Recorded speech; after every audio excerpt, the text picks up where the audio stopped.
Daulah Bani Umayyah menjadi dinasti pertama yang pernah berkuasa dalam sejarah peradaban Islam, yang berdiri pasca Khulafaur Rasyidin yang berakhir pada tahun 40 Hijriah. Rasulullah sudah menjelaskan, Al-khilafatu fi ummati thalathuna sanatan, thumma mulkan ba'da dzalika. Khilafah pada umatku akan berlangsung selama 30 tahun. Setelah itu akan muncul sistem pemerintahan kerajaan atau monarki. Hadis riwayat Imam Ahmad bin Hambal. Daulah Umayyah mulai berdiri pada tahun 40 Hijriah atau 750 Masehi. Sejarah berdirinya tak lepas dari krisis yang terjadi pada akhir masa Khulafaur Rasyidun. Dimulai saat Sayyidina Utsman yang terbunuh oleh pemberontak pada tahun 35 Hijriah. Konflik serasa tidak menemukan solusi, dipenuhi ketegangan dengan serangkaian benturan senjata yang memakan banyak korban. Konflik ini semuanya melibatkan umat Islam, yang kemudian menjadi sejarah kelam saat ribuan nyawa melayang termasuk dari kalangan sahabat. Setahun setelah Sayyidina Utsman wafat, pecah Perang Jamal yang terjadi pada tahun 36 Hijriah. Dua pasukan antara pasukan Sayyidah Aisyah adu senjata dengan pasukan Khalifah Ali bin Abi Thalib terjadi di kota Basrah. Dua sahabat besar terbunuh pada perang ini, yaitu Zubair bin Awam dan Tolhah bin Ubaidillah. Berlanjut setahun berikutnya, terjadi Perang Siffin pada tahun 37 Hijriah antara pasukan Khalifah Ali bin Abi Thalib dengan Muawiyah bin Abi Sufyan. Perang Siffin terjadi di suatu tempat bernama Siffin yang terletak di dekat Rokoh di samping Sungai Furat di belahan barat Irak, yang berakhir dengan keputusan tahkim atau arbitrase. Setelah Sayyidina Ali bin Abi Thalib wafat, estafet kekhalifahan Islam sebenarnya dipegang oleh putranya, yaitu Sayyidina Hasan bin Abi Thalib. Namun, pada tahun 40 Hijriah atau 661 Masehi, Sayyidina Hasan mengundurkan diri dari kekhalifahan. Hal ini menyebabkan khalifah sepenuhnya dipegang oleh Muawiyah bin Abi Sufyan, pendiri sekaligus khalifah pertama bagi Bani Umayyah, dengan Damaskus sebagai pusat pemerintahannya. Daulah Umayyah dinisbatkan pada kakek buyut Muawiyah bin Abi Sufyan yang bernama Umayyah. Bani Umayyah merupakan salah satu klan paling berpengaruh di kalangan suku Quraisy yang juga melahirkan nama-nama besar seperti Sayyidina Utsman bin Affan yang merupakan cicit dari Umayyah. Tidak heran ketika Sayyidina Utsman bin Affan wafat karena dibunuh, kelompok Muawiyah menuntut agar pembunuhnya segera diproses hukum oleh Khalifah Ali bin Abi Thalib. Setelah Perang Siffin, hampir tidak ada peristiwa berdarah di antara kaum muslimin.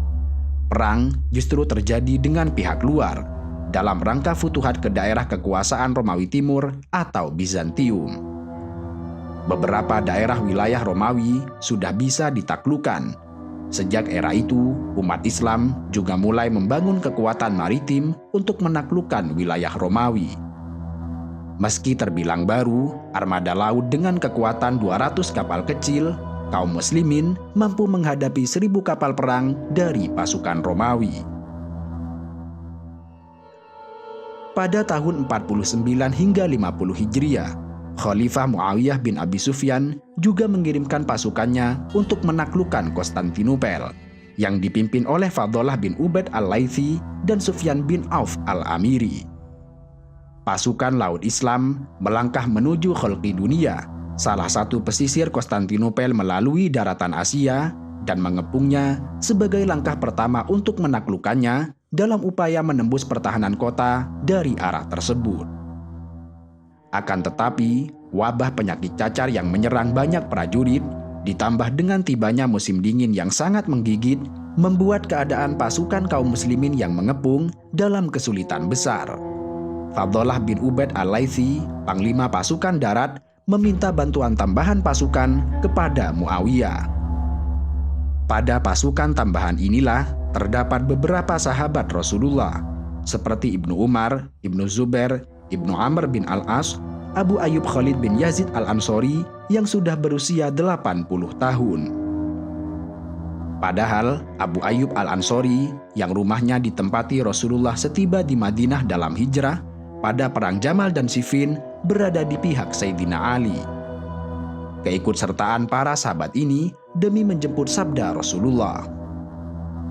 Beliau bersabda, "Awwalu jaisyim min ummati yaghzuna Madinata Qaisara maghfurun lahum." Pasukan pertama dari umatku yang memerangi kota Kaisar atau Konstantinopel diampuni bagi mereka. Hadis riwayat Al-Bukhari. Pada kesempatan lain, Rasulullah juga bersabda, "La tuftahannal Qustantaniyah, wala ni'mal amiru amiruha, wala ni'mal jaisyu dzalikal jaish." Konstantinopel benar-benar akan ditaklukkan. Sebaik-baik amir atau pemimpin adalah amir yang memimpin penaklukannya. Dan sebaik-baiknya tentara adalah tentara yang menaklukkannya. Layaknya sebuah sayembara, janji yang disebutkan Rasulullah ini memotivasi setiap pemimpin kaum muslimin untuk mewujudkannya, termasuk Khalifah Muawiyah bin Abi Sufyan. Karena itulah, perang ini diikuti oleh beberapa sahabat besar dalam rangka mendapatkan ampunan yang disampaikan oleh Rasulullah tersebut. Panglima umum pasukan tambahan yang diikuti oleh sejumlah pembesar sahabat ini dipegang Yazid bin Muawiyah bin Abi Sufyan. Saat Yazid dan pasukannya tiba di Khalqi Dunia, dia bergabung dengan pasukan kaum muslimin di sana. Lalu mereka semuanya bergerak menyerang Konstantinopel dan mengepung benteng Konstantinopel selama 6 bulan, dari musim semi sampai musim panas. Selama pengepungan ini, terjadi beberapa kali pertemuan di antara kedua pasukan. Namun, serangan pasukan yang dipimpin oleh Yazid bin Muawiyah ini belum mampu merobohkan benteng Konstantinopel. Abu Ayyub Al-Ansori gugur dalam penyerangan kali ini, dan jasadnya dimakamkan di depan gerbang benteng Konstantinopel. Meski belum berhasil menaklukkan Konstantinopel, umat Islam telah berhasil mempersempit gerakan negara Bizantium melalui serangan-serangannya yang terus-menerus dilakukan, hingga menguasai pulau-pulau Rhodes, Pulau Arwad yang oleh buku-buku rujukan Eropa disebut Caicos, memiliki nilai khusus karena kedekatannya dengan Konstantinopel. Hingga kemudian, pasukan Laut Islam menjadikan kota ini sebagai pusat kendali peperangan dalam proses pengepungan Konstantinopel untuk kali keduanya. Saat itu, Muawiyah menyiapkan pasukan laut yang besar dan mengirimnya untuk mengepung Konstantinopel untuk kedua kalinya. Pasukan ini terus mengepung kota dan bermarkas di depan dinding benteng Konstantinopel dari tahun 54. Bala tentara diangkut dengan kapal-kapal perang untuk mengepung Konstantinopel dari jalur laut. Serangkaian bentrokan terjadi antara pasukan kaum muslimin dan pasukan Romawi dari pagi sampai petang hari. Di sisi yang berbeda, pasukan darat kaum muslimin bentrok dengan pasukan Bizantium yang berjaga-jaga di tembok benteng, saling melepaskan pelontar dan anak panah. Keadaan semacam ini berjalan selama 7 tahun, mulai tahun 54 sampai 60 Hijriah, saat Muawiyah wafat di usia 78 tahun. Sebenarnya, orang-orang Bizantium sudah merasa lelah dengan berbagai macam tekanan dan ketakutan. Kendati demikian, pasukan Islam belum berhasil membuka kota atau mengalahkan para prajurit Konstantinopel yang berlindung di balik benteng. Konstantinopel justru baru bisa ditaklukkan umat Islam 800 tahun kemudian, setelah dilakukan serangkaian penyerangan bahkan oleh Daulah Abbasiyah. Dengan mengerahkan berbagai strategi, akhirnya pasukan yang dipimpin oleh Sultan Muhammad Al-Fatih mampu menaklukkan benteng Konstantinopel pada 20 Jumadil Ula tahun 857 Hijriah atau 29 Mei tahun 1453 Masehi.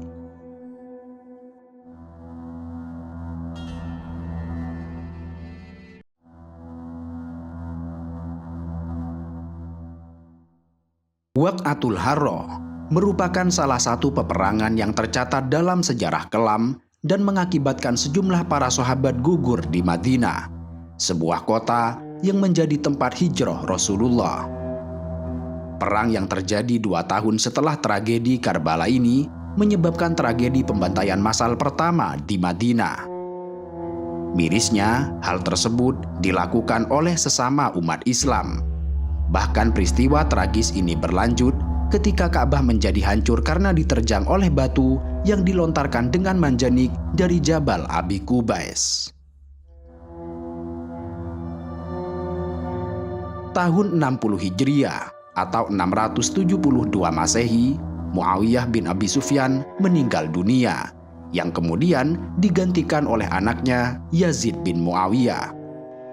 Pelantikan Yazid dipenuhi kontroversi karena mendapat penolakan dari sejumlah pihak, termasuk dari kalangan sahabat. Hal inilah yang kemudian menjadi sumber petaka dan peristiwa yang menyeramkan dalam sejarah Islam, sehingga 2 tanah suci Mekah dan Madinah menjadi amukan tentara dari sang khalifah ini. Setelah diangkat menjadi khalifah menggantikan ayahnya, Yazid meminta para sahabat seperti Sayyidina Husain bin Ali bin Abi Thalib, cucu Nabi Muhammad SAW, dan Abdullah bin Zubair bin Awam, cucu Khalifah Abu Bakar, untuk berbaiat dan mengakui dirinya sebagai khalifah. Akan tetapi, usaha dari Yazid menemui jalan buntu. Banyak penolakan yang terjadi dikarenakan Yazid dianggap tidak layak untuk menjadi seorang khalifah bagi kaum muslimin. Penolakan sejumlah pembesar sahabat ini menjadikan Yazid marah besar, yang kemudian memicu terjadinya serangkaian peristiwa kelam yang terekam dalam catatan merah sejarah Islam. Titik krusialnya, pasukan Yazid bin Muawiyah membantai Sayyidina Husain bersama keluarga dan 73 pasukannya di Karbala pada 10 Muharram tahun 61 Hijriah. Kejadian yang menorehkan pilu ketika cucu Rasulullah dibantai oleh pasukan Yazid yang dipimpin oleh Ubaidillah bin Ziyad. Pembantaian itu hanya menyisakan Sayyid Zainal Abidin yang tidak ikut berperang karena sakit, di mana kemudian dari putra Sayyidina Husain inilah keturunan Rasulullah tetap berlanjut dari jalur Husain hingga saat ini. Pembantaian di Karbala memang patut disesali dan menjadi catatan pilu bagi umat Islam hingga saat ini. Yazid bin Muawiyah pun dinobatkan sebagai khalifah yang membunuh Sayyidina Husain karena peristiwa tersebut terjadi pada masa kekhalifahannya. Meski sebenarnya kejadian Karbala bisa jadi berada di luar kontrol pemerintah pusat yang terdapat di Damaskus. Konon Yazid bin Muawiyah menangis hebat saat disodori kepala Sayyidina Husain, dengan maksud bukan seperti itu yang diinginkannya, seolah menyesali kenapa itu bisa terjadi. 2 tahun pasca pembantaian di Karbala, tepatnya pada tahun 63 Hijriah, peristiwa Yaumul Harra terjadi. Saat itu, penduduk Makkah dan Madinah tidak mau mendukung Yazid bin Muawiyah. Awalnya, delegasi Madinah yang dipimpin oleh Abdullah bin Hanzalah menemui Yazid bin Muawiyah di kota Syam. Rupanya, mereka menyaksikan perilaku dan tindakan Yazid yang dinilai tidak baik. Sepulang dari Syam, delegasi ini berbicara di hadapan masyarakat Madinah di Masjid Nabawi dan menjelaskan perilaku Yazid bin Muawiyah yang intinya tidak setuju menjadi khalifah. Informasi itu membuat masyarakat Madinah mencabut dukungan pada Yazid untuk menjadi khalifah. Mendengar sikap penduduk Madinah, Yazid menjadi marah dan mengirimkan sekitar 5.000 pasukan yang dipimpin oleh Muslim bin Uqbah. Keinginannya untuk meredam gejolak dan memaksa masyarakat Madinah untuk tunduk serta membaiat dirinya sebagai khalifah. Saat kabar keberangkatan pasukan Yazid sampai kepada masyarakat Madinah, mereka membuat galian parik atau khandak di sekeliling kota Madinah, serta menyiapkan lokasi untuk berlindung. Selain itu, masyarakat Madinah kala itu juga mengizinkan orang-orang Yazid untuk meninggalkan kota Madinah dengan syarat tidak boleh memberikan informasi apapun kepada pasukan Yazid, dan mereka tidak boleh ikut dalam peperangan jika sampai itu terjadi. Tetapi pada akhirnya, orang dari pemerintahan Bani Umayyah yang meninggalkan Madinah tersebut mengingkari perjanjiannya, dan justru mereka membocorkan rancangan penduduk Madinah. Muslim bin Uqbah dan pasukannya tidak langsung menyerang kota Madinah, melainkan berkemah di Harrah yang terletak di sebelah timur Madinah. Karena itulah peristiwa ini kemudian dikenal sebagai peristiwa Al-Harrah. Harrah adalah tempat ketika penduduk Madinah di tengah cuaca yang sangat terik berkumpul dan berdiri menunggu kedatangan Nabi Muhammad ketika hijrah dari Makkah. Muslim bin Uqbah memberi waktu 3 hari kepada penduduk Madinah untuk menyerah dan mengakui pemerintahan Yazid. Namun, penduduk Madinah banyak yang tidak mau untuk menyerah, sehingga pasukan Muslim bin Uqbah menyerbu mereka. Kendati demikian, sebagian sahabat ada juga yang tidak mau menyikapi serangan pasukan Yazid dengan kekuatan senjata. Pada akhirnya, mereka memasuki kota suci Madinah dengan mudah, serta melampaui parit yang dibuat mendadak dengan cara mengelilingi parit tersebut dari bagian belakang. Inilah yang menyebabkan banyak nyawa melayang, dan pada akhirnya tentara yang telah dikirim oleh Yazid mampu memenangkan perang tersebut. Di antara korban perang tersebut adalah 70 orang penghafal Al-Quran serta 80 orang dari sahabat Rasulullah. Bahkan yang paling menyedihkan, perang tersebut mengakibatkan tidak ada yang tersisa dari ahli Badar. Setelah kejadian yang sangat mengerikan ini, Muslim bin Uqbah mengumpulkan masyarakat di sekitaran Masjid Quba dan kemudian berpidato di hadapan mereka agar mengakui Khalifah Yazid sebagai khalifah yang sah. Masyarakat Madinah diharuskan menjawab saat itu juga, dan untuk orang yang melawan perintah tersebut akan langsung dieksekusi saat itu juga di hadapan banyak orang. Karena kekejaman tersebut, sampai-sampai Muslim bin Uqbah dijuluki sebagai Musrif bin Uqbah, yang berarti orang yang telah melampaui batas. Karena dampak dari tindakannya bukan hanya saat perang itu saja, dan lebih jauh lagi setelah peperangan terjadi, banyak orang yang masih menderita dan menanggung beban dari kejadian tersebut. Namun demikian, ada yang lebih mengerikan daripada ribuan orang yang tumbang meregang nyawa. Sebab sesaat setelah memenangkan peperangan, tentara Yazid yang dipimpin Muslim bin Uqbah tidak langsung pulang ke pusat pemerintahan. Mereka memutuskan untuk tetap tinggal di kota Madinah selama 3 hari. Dan terjadilah selama 3 hari di akhir bulan Dzulhijjah suatu hal yang sangat mengerikan. Selama mereka tinggal di Madinah, mereka melakukan kejahatan yang mengerikan. Ibnu Katsir dalam Al-Bidayah wan Nihayahnya memberikan pernyataan mengenai kebenaran dari peristiwa sadis ini. Kekejian ini terjadi selama 3 hari pada akhir bulan Dzulhijjah tahun 63 Hijriah dan disebutkan 10 ribuan orang menjadi korban pembantaian. Itu disebabkan Muslim bin Uqbah membuat pernyataan istibaha atau sesuatu penghalalan terhadap kota Madinah. Penghalalan itu berupa dibebaskannya para tentara untuk melakukan pembunuhan massal terhadap warga Madinah, serta pengambilan paksa harta benda dengan dalih harta rampasan perang. Tidak hanya melakukan pembunuhan dan perampasan, pelecehan terhadap perempuan juga terjadi secara massal. Tidak terbayangkan sebelumnya bahwa dalam sejarah Islam akan terjadi tragedi semacam ini. Pelecehan massal ini sekaligus menjadikannya sebagai peristiwa paling mengerikan dan memilukan melebihi dari pembantaian massal. Madinah kala itu dipenuhi dengan jeritan perempuan serta anak-anak. Saat itu merupakan masa yang paling gelap dan paling kelam bagi para muslimah Madinah. Mimpi buruk yang tidak pernah mereka bayangkan sebelumnya terjadi pada mereka. Mereka dilecehkan, kehormatannya dinodai, diperlakukan secara tidak manusiawi dan juga diperlakukan dengan tidak pantas. Setelah perang, ada ribuan muslimah yang terpaksa melahirkan anak tanpa diketahui siapa ayahnya akibat peristiwa tersebut.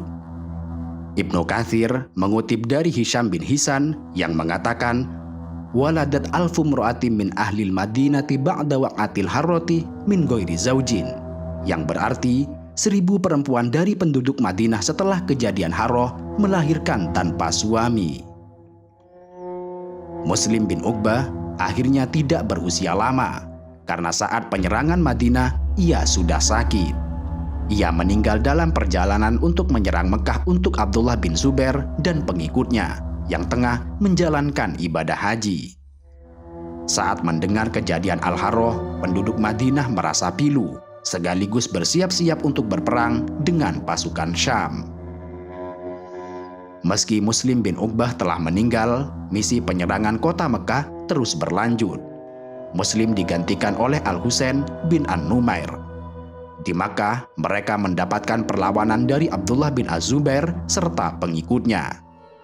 Pasukan Yazid bin Muawiyah menggunakan manjanik atau pelontar batu yang menyebabkan Masjidil Haram dan Ka'bah menjadi hancur lebur. Meski pada penyerangan kali ini, Abdullah bin Zubair tidak bisa ditaklukkan.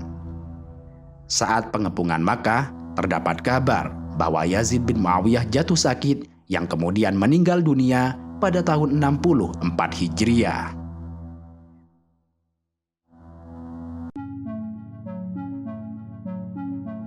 Setelah melakukan pembantaian di Madinah yang dikenal dengan Waqatul Harroh, yang berlangsung pada akhir Dzulhijjah tahun 63 Hijriah, pasukan Yazid bin Muawiyah yang dipimpin oleh Muslim bin Uqbah bergerak menuju Mekah atas perintah Yazid bin Muawiyah. Mereka akan menyerang Abdullah bin Zubair dan pengikutnya yang juga tidak mau membaiat terhadap Yazid bin Muawiyah. Di pertengahan jalan, Muslim bin Uqbah meninggal dunia yang kemudian digantikan oleh Al-Husain bin Numair.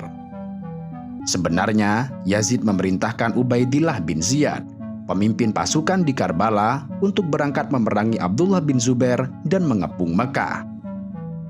Namun, ia menolak karena tidak mau mengumpulkan dua perbuatan fasik, membunuh cucu Rasulullah di Karbala dan menyerang Baitul Haram.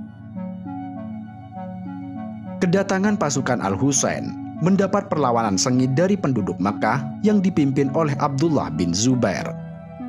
Abdullah bin Zubair dan para pengikutnya yang saat itu berada di Ka'bah dikepung oleh pasukan Yazid bin Muawiyah. Sekitar 2 bulan mereka mengepung Masjidil Haram, menyerang dengan manjanik, ketapel pelontar batu besar, hingga batu-batu menghancurkan dinding Masjidil Haram dan bahkan menyasar Ka'bah. Kali ini, pengepungan tentara Yazid yang dipimpin Husain bin Numair tidak berhasil menaklukkan Abdullah bin Zubair. Kendati demikian, Masjidil Haram dan Ka'bah menjadi porak-poranda akibat terjangan batu manjanik. Batu Ka'bah berserakan dan kerusakan terparahnya terdapat pada sudut rukun Yamani dan Hajar Aswad. Kemudian mereka kembali ke kota Syam setelah mendengar Yazid bin Muawiyah sakit keras dan meninggal pada bulan Rabiul Awal tahun 64 Hijriah. 3 hari setelah pasukan Yazid meninggalkan Mekah, Abdullah bin Zubair membangun kembali Ka'bah dengan mempertimbangkan keinginan Rasulullah. Disebutkan pembangunan Abdullah bin Zubair ini sesuai dengan bangunan Nabi Ibrahim dan menjadi keinginan Rasulullah, seperti yang diceritakan oleh Sayyidah Aisyah. Memang, pada masa Rasulullah, Ka'bah tidak mengalami pemugaran serta perubahan. Hanya saja, Ka'bah dipenuhi oleh berhala sesembahan kaum kafir Quraisy.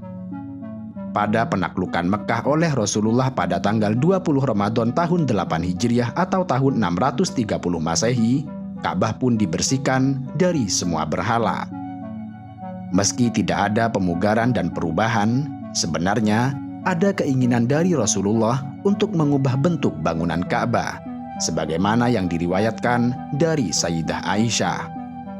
Rasulullah bersabda, "Ya Aisyah, laula anna qaumaka hadithu ahdim bijahiliyah la amartu bil bait fahudima faudkhiltu fihi ma ukhrija minhu wa alzaqtuhu bil ardi wa ja'altu lahu babaini baban syarqiyan wa baban ghorbiyan fa innahum qad ajazu an binaihi fabalagtu bihi asasa Ibrahima, yang artinya, wahai Aisyah, andaikan kaummu tidak memperbaharui Baitullah pada zaman jahiliyah, saya akan memerintahkan untuk mengubah Baitullah. Baitullah dirobohkan, lalu saya memasukkan apa yang telah dikeluarkan darinya, dan aku merekatkannya pada tanah, dan aku membuat 2 pintu, yaitu pintu timur dan pintu barat, karena mereka tidak dapat membangunnya hingga sampai pada pondasi yang dibangun Nabi Ibrahim. Hadis muttafaqun alaih dan An-Nasai. Keinginan Rasulullah itu pun kemudian bisa diwujudkan oleh umat Islam pada masa Abdullah bin Az-Zubair yang membangun kembali Ka'bah setelah Ka'bah roboh akibat terjangan manjanik pasukan Yazid bin Muawiyah yang dipimpin oleh Al-Husain bin Numair. Yazid bin Muawiyah kemudian meninggal 11 hari setelah peristiwa ini dan mewariskan tahtanya kepada Muawiyah II pada tahun 63 Hijriah. Kekuasaan putra Yazid ini tidaklah lama, hanya berkuasa 40 hari dan mengundurkan diri karena disebut sakit-sakitan. Ibnu Katsir menyebutnya sebagai orang yang soleh, tetapi tidak bertahan lama berkuasa. Sepeninggal Yazid bin Muawiyah, penduduk Hijaz, Irak, Mesir, dan Khurasan membaiat Abdullah bin Zubair sebagai khalifah. Abdullah bin Zubair adalah putra dari Asma binti Abu Bakar As-Siddiq. Kelahirannya menjadi kegembiraan umat Islam di Madinah sebagai orang pertama yang lahir pasca hijrah di kalangan kaum muslimin. Kelahirannya mengubur isu yang masyhur saat itu, bahwa Muhajirin tidak bisa punya anak akibat sihir orang-orang Yahudi di Madinah. Abdullah bin Zubair pun menjadi khalifah dan memerintah selama 9 tahun sampai tahun 73 Hijriah. Pada masanya juga dilakukan pembangunan Ka'bah setelah hancur akibat tentara Yazid bin Muawiyah pimpinan Husain bin Numair. Abdullah bin Zubair juga melakukan pelebaran Masjidil Haram, khususnya di area timur, tetapi tidak sampai ke Mas'a. Sementara di Damaskus, Bani Umayyah digantikan oleh Marwan bin Hakam yang berkuasa selama 9 bulan, lalu dilanjutkan oleh Abdul Malik bin Marwan bin Hakam yang sebelumnya pernah menjadi gubernur Madinah. Saat pemerintahan Malik bin Marwan inilah Abdullah bin Zubair diserang kembali. Kali ini, pasukan yang dipimpin oleh Hajjaj bin Yusuf Ats-Tsaqafi, jenderal perang yang dikenal sadis, mengepung Mekah selama 6 bulan. Selama pengepungan itu, kiswah Ka'bah dilaporkan terbakar akibat panah-panah api yang dilepaskan pasukan Hajjaj. Saat Ka'bah terbakar, ada peristiwa aneh dengan sekumpulan awan yang disertai guntur tergiring dari arah Jeddah. Saat melewati Ka'bah, hujan turun hingga api di Ka'bah menjadi padam. Petir juga menyambar manjanik dan menewaskan pasukan Hajjaj. Namun pada akhirnya, sahabat Abdullah bin Zubair terbunuh pada tahun 73 Hijriah. Jasadnya disalib tanpa kepala selama 3 hari di samping Ka'bah. Hajjaj kemudian memberitahu Asma binti Abu Bakar atau ibu Abdullah bin Zubair terkait nasib putranya. Saat itulah putri sahabat Abu Bakar As-Siddiq itu mengatakan pada Hajjaj, "Anda menghancurkan dunia anak saya, sementara dia telah menghancurkan akhiratmu." Setelah Abdullah bin Zubair wafat, Hajjaj diangkat menjadi gubernur Hijaz oleh Khalifah Abdul Malik bin Marwan, yang kemudian merombak Ka'bah yang telah dibangun oleh Abdullah bin Zubair atas arahan dari Malik bin Marwan, untuk menutup pintu sebelah barat dan merobohkan yang dinilai ditambah oleh Abdullah bin Zubair di Al-Hijr. Perintah itu dilakukan setelah menerima informasi dari Hajjaj atas renovasi yang dilakukan Abdullah bin Zubair berbeda dengan apa yang dibangun oleh orang-orang Quraisy. Hajjaj bin Yusuf pun membongkar 6 dhiro' di Hijr Ismail dan membangun seperti yang dilakukan oleh orang-orang Quraisy. Hajjaj juga menutup pintu sebelah barat, meninggalkan pintu sebelah timur, dan membuatnya daun pintu. Pengubahan oleh Hajjaj inilah wujud Ka'bah sampai hari ini. Jikapun dilakukan perbaikan pada masa-masa berikutnya, maka itu tidak mengubah dari aslinya. Sebenarnya, Abdul Malik bin Marwan merasa menyesal telah mengubah bentuk Ka'bah yang dibangun oleh Abdullah bin Az-Zubair setelah mengetahui hadis-hadis Siti Aisyah. Khalifah Al-Mahdi dan Harun Ar-Rasyid dari Abbasiyah juga punya keinginan mengubah Ka'bah dan ingin mengembalikan seperti yang dilakukan oleh Abdullah bin Zubair, karena sudah sesuai dengan apa yang diinginkan Rasulullah. Namun, keinginan itu tidak disetujui oleh Imam Malik untuk menjaga wibawa Ka'bah dengan tidak mempermainkan Ka'bah yang diubah atas keinginan penguasa.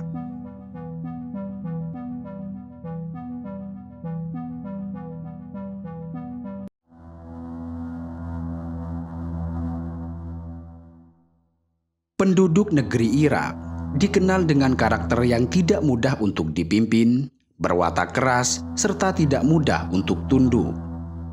Karenanya, beberapa gubernur yang ditunjuk untuk memimpin wilayah ini tidak pernah bertahan lama. Mereka cepat meninggal dunia, yang beberapa di antaranya akibat penyakit misterius. Konon, itu karena doa masyarakat Irak yang dikenal tajam dan mudah terkabul. Kendati demikian, itu semua justru tidak terjadi pada Hajjaj bin Yusuf Ats-Tsaqafi yang memerintah dengan otoriter selama 20 tahun.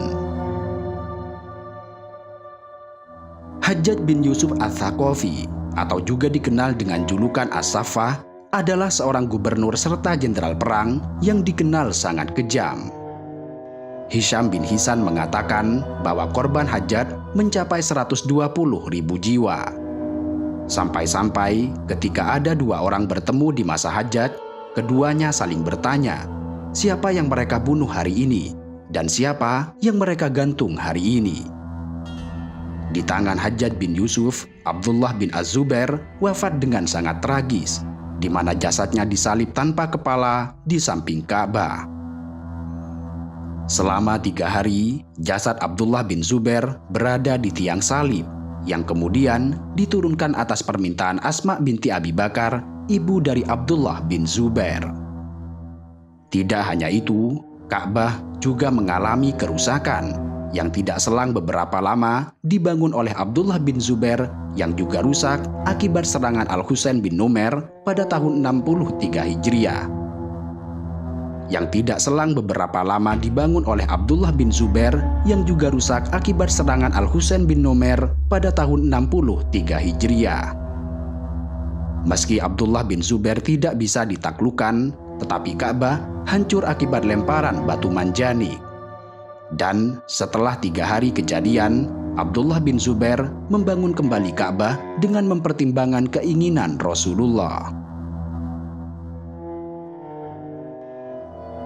Pada tahun 73 Hijriah, setelah Abdul Malik bin Marwan berkuasa, ia mengirimkan pasukan yang dipimpin oleh Hajjaj bin Yusuf untuk menyerang kembali Abdullah bin Zubair di kota Mekah. Hajjaj mengepung Abdullah bin Zubair yang bertahan di Masjidil Haram. Dalam penyerangan itu, mereka melemparkan manjanik dari gunung Abi Qubais. Pada penyerangan Hajjaj, kiswah Ka'bah terbakar oleh panah api yang dilesatkan pada pasukan Abdullah bin Zubair. Beberapa bagian Ka'bah juga mengalami keruntuhan akibat batu manjanik yang dilemparkan. Saat Ka'bah terbakar, tampaklah awan dengan guntur menggelegar seolah tergiring dari arah Jeddah, yang kemudian diiringi hujan lebat saat awan itu melewati Ka'bah. Sempat pula petir menyambar manjanik Hajjaj hingga menewaskan 4 orang seketika. Setelah dilakukan pengepungan selama 6 bulan, akhirnya Abdullah bin Zubair tumbang bersama 240 pasukannya. Jasad Abdullah bin Zubair kemudian disalib tanpa kepala di samping Ka'bah pada Selasa 17 Jumadil Ula tahun 73 Hijriah. Jasad cucu Abu Bakar As-Siddiq ini pun diturunkan setelah ada permintaan dari ibunya, yaitu Asma binti Abi Bakar As-Siddiq kepada Abdul Malik bin Marwan. Setelah kejadian itu, Hajjaj diangkat sebagai gubernur tanah Hijaz, yang kemudian merombak bangunan Ka'bah. Saat itu, ia melihat telah terjadi perubahan pada Ka'bah yang dibangun oleh Abdullah bin Zubair, berbeda dengan yang dibangun oleh orang Quraisy. Hajjaj menyampaikan itu kepada Abdul Malik bin Marwan, dan atas arahan khalifah, Ka'bah pun dirombak ulang oleh Hajjaj, dikembalikan seperti bangunan saat restorasi oleh kaum Quraisy. Ia membongkar pada sisi Hijri Ismail yang dibangun oleh Abdullah bin Zubair dan menutup pintu sebelah barat. Setelah membangun ulang Ka'bah di tahun 73 Hijriah, pada tahun 75 Hijriah atau 964 Masehi, Hajjaj bin Yusuf dikirim oleh Abdul Malik ke negeri Irak untuk menjadi seorang gubernur. Sejak Hajjaj memerintah Irak, seluruh penduduk Irak yang terkenal dengan golongan oposisinya bisa tunduk, dan situasi tersebut bertahan selama kurang lebih 2 dekade atau 20 tahun. Hajjaj juga dikenal sebagai gubernur yang kejam, mudah membunuh, dan telah memenjarakan puluhan ribu orang Irak hanya karena kesalahan yang tidak begitu berarti. Hal ini terbilang tidak wajar, karena sebelumnya masyarakat dikenal berwatak keras, memiliki doa tajam, dan mudah untuk terkabul. Karenanya, sulit ada gubernur yang bisa bertahan lama di negeri Irak. Kalau tidak terbunuh, mereka mati karena penyakit yang sangat ganas, seperti yang dialami oleh Ziyad bin Sumayyah, gubernur Irak pada masa Muawiyah bin Abi Sufyan. Konon, penduduk Irak memang mudah mendoakan buruk untuk pemimpin mereka yang tidak disukai. Sejak masa Sayyidina Umar sampai sepanjang sejarah dinasti Umayyah, rakyat Irak hampir selalu bermasalah dengan gubernur mereka. Namun demikian, lain ceritanya dengan Hajjaj bin Yusuf Ats-Tsaqafi. Ia menjadi gubernur yang bertahan begitu lama di kawasan itu. Bahkan 20 tahun lamanya, ia menjabat gubernur di wilayah yang penuh pergolakan politik ini. Padahal hampir tidak ada rakyat Irak yang menyukainya.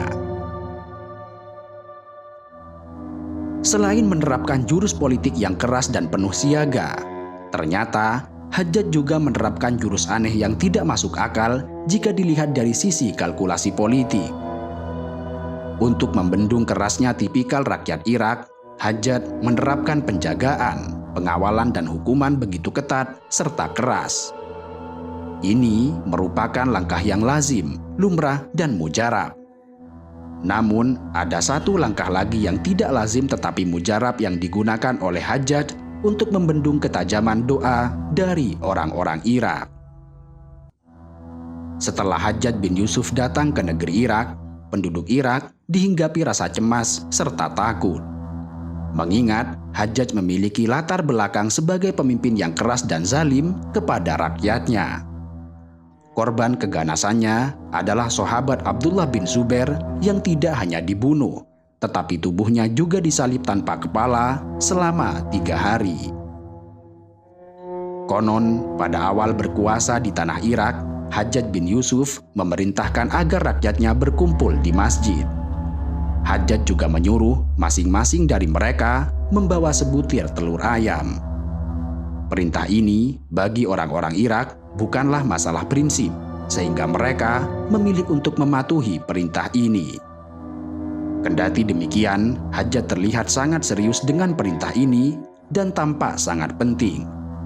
Hajjaj bin Yusuf memerintahkan agar telur yang mereka bawa dikumpulkan di teras depan masjid. Setelah semua telur terkumpul, tiba-tiba Hajjaj menggagalkan rencananya untuk memanfaatkan telur-telur itu. Ia memberikan alasan-alasan yang tidak masuk akal. Ia pun menyuruh mereka agar mengambil kembali telur masing-masing dan membawanya pulang.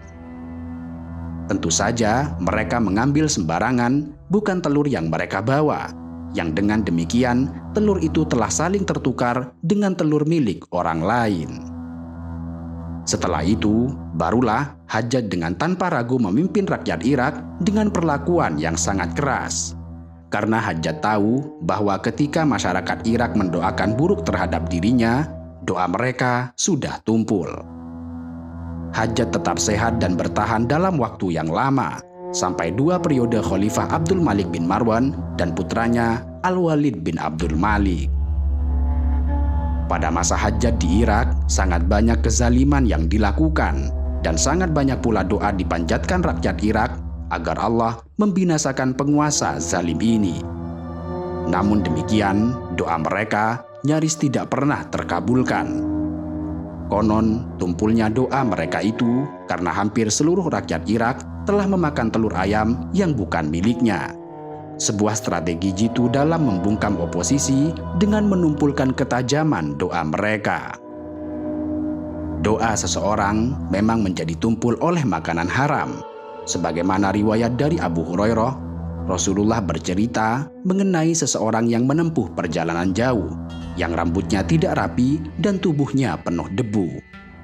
Ia mengangkat kedua tangannya ke langit sambil meminta, "Ya Tuhan, ya Tuhan." Sementara makanannya adalah haram, minumannya haram, pakaiannya haram, maka bagaimana mungkin doanya dikabulkan?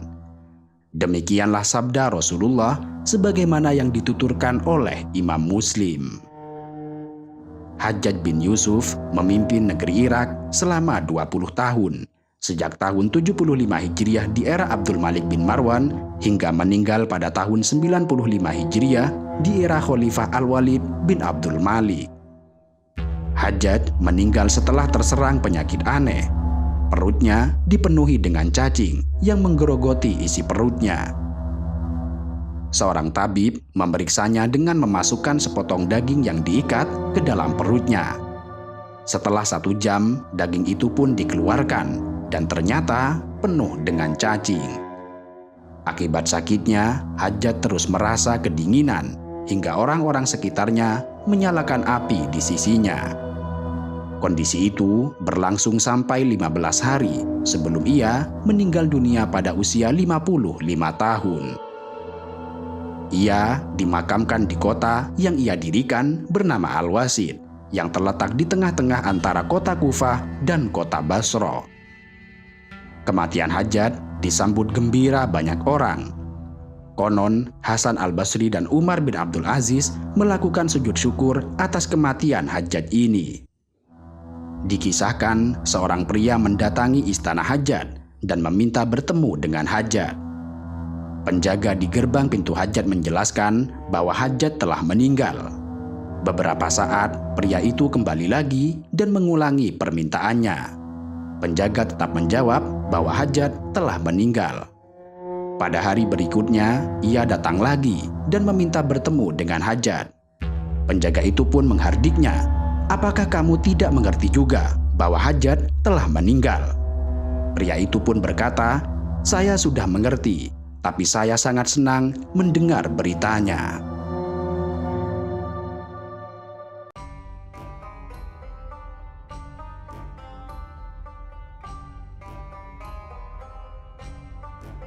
Dari 14 khalifah yang pernah memimpin Bani Umayyah, 5 di antaranya dianggap berhasil dalam menjalankan roda pemerintahan. Namun, yang paling menonjol di antara mereka adalah saat era Umar bin Abdul Aziz, khalifah ke-8, menggantikan Sulaiman bin Abdul Malik pada tahun 99 Hijriah. Memang harus dibaca secara objektif bahwa di balik sejarah kelamnya juga terdapat beberapa kemajuan yang terjadi di era dinasti Umayyah, termasuk pelebaran dan perbaikan 2 masjid di Mekah dan Madinah, utamanya pada masa Al-Walid bin Abdul Malik. Beberapa kawasan Romawi Bizantium juga banyak yang ditaklukkan. Masa paling gemilang adalah pada masa Khalifah Umar bin Abdul Aziz yang mampu mengubah masyarakat dengan kebijaksanaan pemerintahannya yang adil, sehingga dipandang paling makmur pada masa dinasti Bani Umayyah. Bangunan-bangunan bersejarah di 2 tanah suci, yaitu Mekah dan Madinah saat ini, juga tidak lepas dari peran Khalifah Umar bin Abdul Aziz. Meski tidak bertahan lama, yaitu tidak lebih dari 2 tahun, 5 bulan 4 hari, mulai tahun 99 hingga tahun 101 Hijriah, karya dan gagasan pemerintahan Umar bin Abdul Aziz terus terasa hingga saat ini. Dialah yang memiliki ide agar ulama melakukan kodifikasi hadis, yang disambut baik oleh para ulama kala itu. Umar bin Abdul Aziz pun dinobatkan sebagai mujaddid pertama oleh para ulama setelahnya. Kisah keadilan yang dipenuhi kezuhudan Umar bin Abdul Aziz terus dijadikan pitutur kisah yang menarik dan menakjubkan untuk menjadi bahan renungan, khususnya bagi para pemimpin. Sebuah gambaran utuh yang sering dikutip oleh para penulis sejarah adalah perbincangan di tengah para penggembala domba terkait dengan khalifah mereka, Umar bin Abdul Aziz. Seorang penggembala mengatakan, "Idza sholahar ra'su falaisa 'alal jasadi ba'sun." Jika kepala atau pemimpin baik, maka seluruh badannya atau rakyat pun akan merasa baik. Malik bin Dinar bercerita, ketika Umar bin Abdul Aziz menjabat sebagai khalifah, para penggembala domba di area perbukitan berkata, "Siapa khalifah saleh ini yang sudah bekerja dengan baik untuk rakyatnya?" Kemudian mereka ditanya balik, "Bagaimana kalian tahu khalifah bekerja dengan baik?" Dia menjawab, "Bukti program kerja khalifah berjalan baik adalah saat domba-domba kami tidak dimangsa serigala dan singa." Hingga suatu hari, seorang penggembala menemukan hewan ternaknya dimakan oleh serigala. Suatu pemandangan yang telah lama tidak terjadi sejak Umar bin Abdul Aziz menjabat sebagai khalifah. Saat itulah penggembala itu berkata bahwa Khalifah Umar bin Abdul Aziz telah meninggal. Inilah sebuah testimoni yang tidak perlu dikampanyekan dengan citra yang dipoles dengan menarik. Secara alami diperbincangkan bahwa situasi di masa itu betul-betul berada dalam kemakmuran, sehingga hewan buas pun malu untuk mengacaukan suasana. Kemajuan pada masa Umar bin Abdul Aziz bukan tanpa upaya yang berjalan secara alami.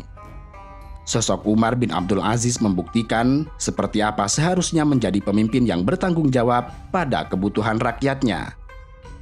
Beliau tidak pernah memikirkan diri sendiri dan keluarganya, melainkan sepenuhnya hanya untuk rakyat.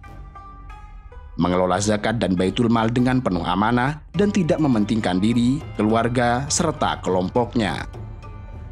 Kemakmuran masa Umar bin Abdul Aziz juga tidak lepas dari sikap adil dan waro' sang khalifah.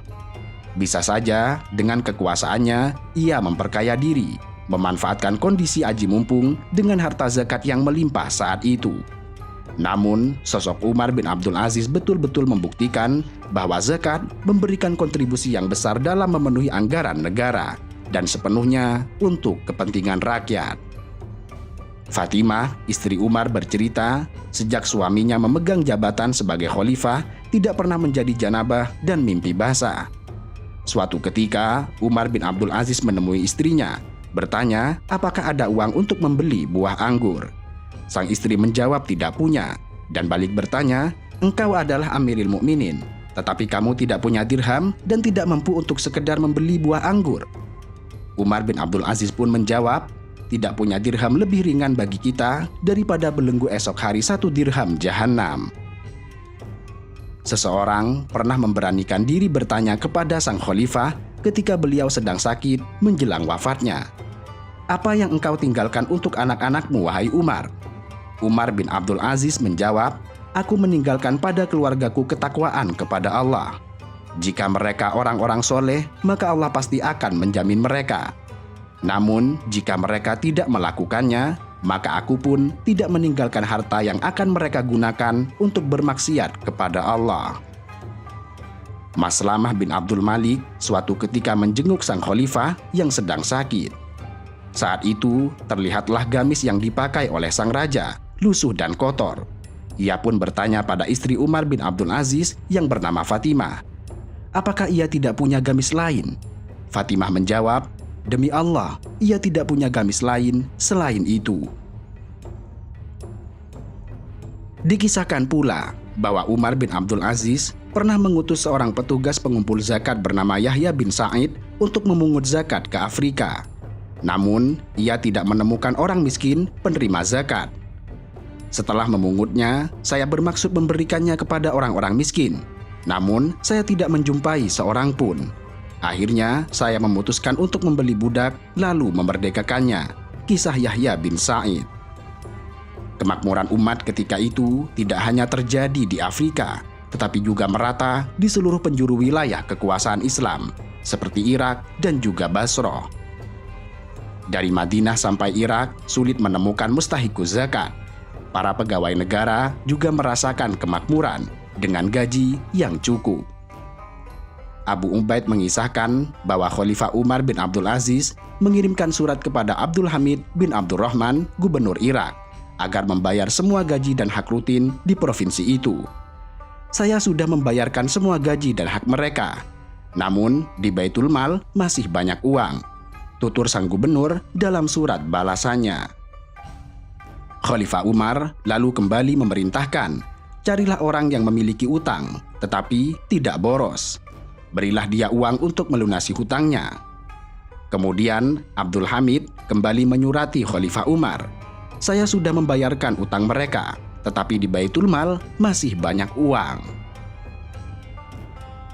Meskipun pada masa Umar bin Abdul Aziz rakyatnya hidup makmur sehingga sulit menemukan rakyat miskin, tetapi kenyataannya masih terjadi pergolakan yang dilakukan oleh kelompok Khawarij.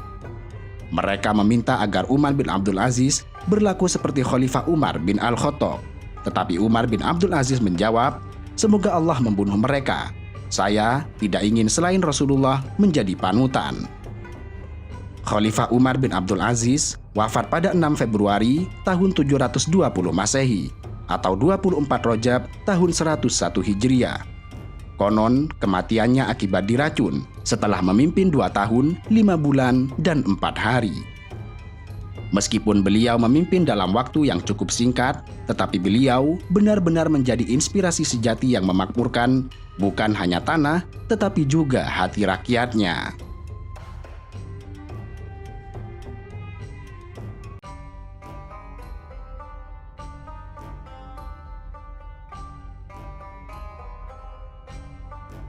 Selepas Umar bin Abdul Aziz yang wafat pada tahun 101 Hijriah, Daulah Umayyah masih terbilang stabil.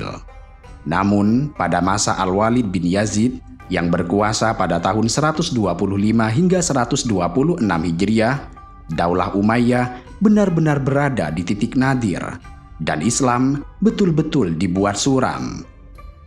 Penguasa ke-11 Umayyah ini menjadi catatan sejarah kelam bagi umat Islam. Sebagai raja yang disebut fasik, bahkan ada yang menyebutnya sebagai seorang zindik.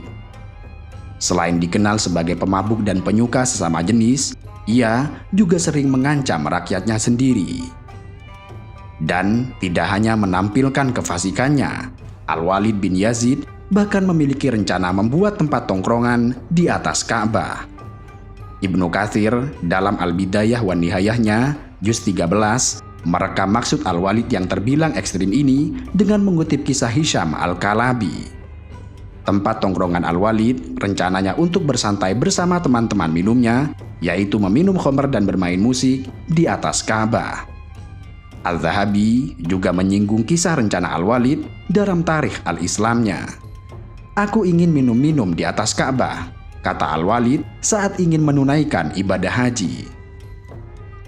Namun demikian, rencananya itu mendapat penolakan keras dari umat Islam, terutama dari pamannya Hisham bin Abdul Malik.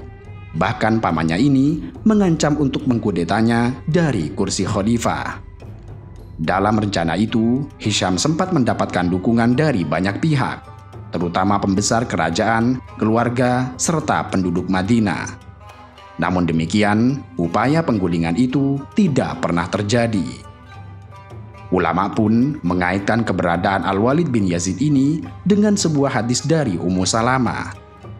Ummu Salamah menceritakan bahwa ia pernah bersama seorang bocah laki-laki dari keluarga Mughirah bernama Al-Walid. Kemudian Rasulullah bertanya, "Siapakah dia?" Ummu Salamah menjawab, "Al-Walid."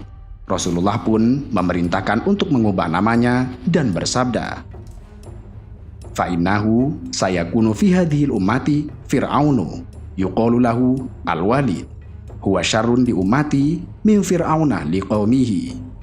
Sesungguhnya akan ada Fir'aun di umat ini yang dipanggil dengan nama Al-Walid. Ia lebih buruk pada umatku dibandingkan Fir'aun pada umatnya. Hadis ini diriwayatkan oleh Muhammad bin Salam dan dikutip oleh Adz-Dzahabi dalam Tarikh al-Islamnya saat mengurai biografi Al-Walid bin Yazid. Dalam riwayat Imam Ahmad yang juga dikutip oleh Adz-Dzahabi, Rasulullah bersabda, "Kalian bakal memberi nama dia dengan nama Fir'aun kalian. Sesungguhnya bakal ada pada umat ini seorang laki-laki bernama Al-Walid. Dia lebih bengis pada umat ini dibandingkan Fir'aun pada umatnya." Sikap Al-Walid yang barbar mengundang kemarahan kerabatnya sendiri dan tentunya kemarahan rakyat. Rakyat secara diam-diam membaiat sepupunya yang bernama Yazid bin Abdul Malik, seseorang yang dikenal soleh serta dicintai rakyat. Yazid bin Malik kemudian merencanakan pembunuhan terhadap Al-Walid bin Yazid yang akhirnya terlaksana pada tanggal 28 Jumadil Akhir tahun 126 Hijriah saat ia berusia 36 tahun. Dengan demikian, praktis Walid bin Yazid hanya berkuasa selama 1 tahun 3 bulan. Hanya saja Yazid bin Malik yang menggantikan Al-Walid bin Yazid meninggal dunia pada 7 Dzulhijjah tahun 126 Hijriah karena penyakit lepra. Ia hanya memerintah selama kurang lebih 6 bulan. Setelah Yazid bin Malik meninggal dunia, kemunduran terus menekan Bani Umayyah, seolah mereka tidak menemukan kata bangkit. Kekacauan semakin meluas di negeri Syam serta negeri-negeri Islam lainnya, khususnya Irak dan Khurasan, selain terjadi perebutan kekuasaan di antara sesama keluarga Bani Umayyah sendiri. Kelompok-kelompok Khawarij juga melakukan kekacauan di Irak dan Khurasan. Ibrahim bin Walid sebagai pengganti Yazid bin Walid pun tidak berkuasa lama, yaitu hanya 70 hari, yang kemudian tergantikan oleh Marwan bin Muhammad, khalifah terakhir Daulah Umayyah. Pada saat yang sama, Bani Abbas menyusun kekuatan untuk melakukan pemberontakan. Pemberontakan Bani Abbas berhasil menumbangkan dinasti Umayyah pada tahun 132 Hijriah saat pasukan mereka mengalahkan pasukan khalifah terakhir Daulah Umayyah, yaitu Marwan bin Muhammad dalam pertempuran di pinggiran Sungai Zab antara kota Mosul dan Irbil. Pertempuran itu terjadi pada hari Sabtu 11 Jumadil Akhir tahun 132 Hijriah. Setelah mengalahkan pasukan Syam, lebih dari 30.000 pasukan Bani Abbas di bawah komando Abdullah bin Ali bin Abdullah bin Abbas mengepung ibu kota Damaskus. Mereka akhirnya berhasil memasuki kota Damaskus pada hari Rabu, 20 Ramadan tahun 132 Hijriah. Di hari-hari dalam bulan suci Ramadan yang penuh berkah itu, pasukan Bani Abbas justru melakukan kebiadaban yang luar biasa. Karena itulah Abdullah bin Ali bin Abdullah bin Abbas dijuluki sebagai As-Safa, yaitu orang yang banyak mengalirkan darah. Ibnu Katsir berkata, mereka mengepung Damaskus selama beberapa hari. Kemudian mereka menaklukkannya pada hari Rabu, 20 Ramadan tahun itu juga, yaitu tahun 132 Hijriah. Mereka membantai sejumlah besar penduduknya, menghalalkan kota selama 3 jam, dan menghancurkan dinding-dinding kota. Pasukan Bani Abbas akhirnya berhasil membunuh khalifah terakhir Daulah Umayyah, yaitu Marwan bin Muhammad, di sebuah gereja di Mesir pada hari Ahad, 27 Dzulhijjah tahun 132 Hijriah, 2 bulan setelah Damaskus berhasil dijatuhkan. Marwan bin Muhammad lari ke Mesir saat penyerangan Bani Abbas, dan akhirnya meninggal setelah berkuasa selama 5 tahun sejak tahun 127 hingga 132 Hijriah atau 745 hingga 750 Masehi. Dengan peristiwa itu, Daulah Umayyah di Damaskus praktis dinyatakan telah berakhir. Namun demikian, keluarga Bani Umayyah yang lain dan selamat, di antaranya Abdurrahman bin Muawiyah bin Hisham bin Abdul Malik yang lari ke Andalusia, menjadi pembuka kota Cordoba di Spanyol sebagai penyambung dinasti Umayyah yang telah dikuasai Abbasiyah pada tahun 138 Masehi, yang dikenal dengan sebutan Abdurrahman Ad-Dakhil. Dari dinasti inilah Islam kemudian tersebar di dataran Spanyol. Pemerintahan Bani Umayyah di Cordoba terbilang cukup lama, yaitu selama 275 tahun, sehingga total kekuasaan Bani Umayyah dengan di Damaskus adalah 365 tahun.